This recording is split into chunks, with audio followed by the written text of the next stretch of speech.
తొలి సినిమా శివాతో టాలీవుడ్ లో ట్రెండ్ సృష్టించిన దర్శకుడు రామ్ గోపాల్ వర్మ. నాగార్జున హీరోగా తెరకెక్కిన ఆ చిత్రం ఓ సంచలనం.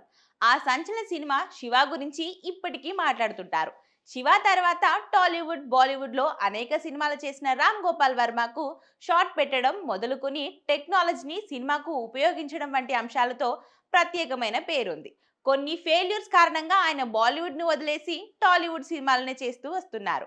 ఇదిలా ఉండగా తన కమెంట్స్ ద్వారా, తన సినిమాల ద్వారా ఎప్పుడూ వివాదాలలో ఉండే వర్మ తన వైపు తప్పు ఉన్నా సరే సారీ చెప్పే విషయంలో తగ్గేదేలే అన్న నైజంతో ఉంటుంటారు. అలాంటి వర్మ ఇప్పుడు మెగాస్టార్ చిరంజీవికి సారీ చెప్పడం ఓ విశేషం. అన్నపూర్ణ స్టూడియోస్ 50 ఏళ్ల సెలబ్రేషన్ సందర్భంగా శివ సినిమాను రిలీజ్ చేయనున్నారు. ఈ నేపథ్యంలో మెగాస్టార్ చిరంజీవి ఒక వీడియో బైట్ ద్వారా శివ చిత్రం యూనిట్ కు శుభాకాంక్షలు చెప్పారు. శివ అప్పట్లో ఎలా ట్రెండ్ సెట్ చేసిందో వివరిస్తూ వర్మ విజన్ అద్భుతమని, శివ సినిమాతో తెలుగు సినిమా భవిష్యత్తుగా మారాడంటూ చిరు కొనియాడారు.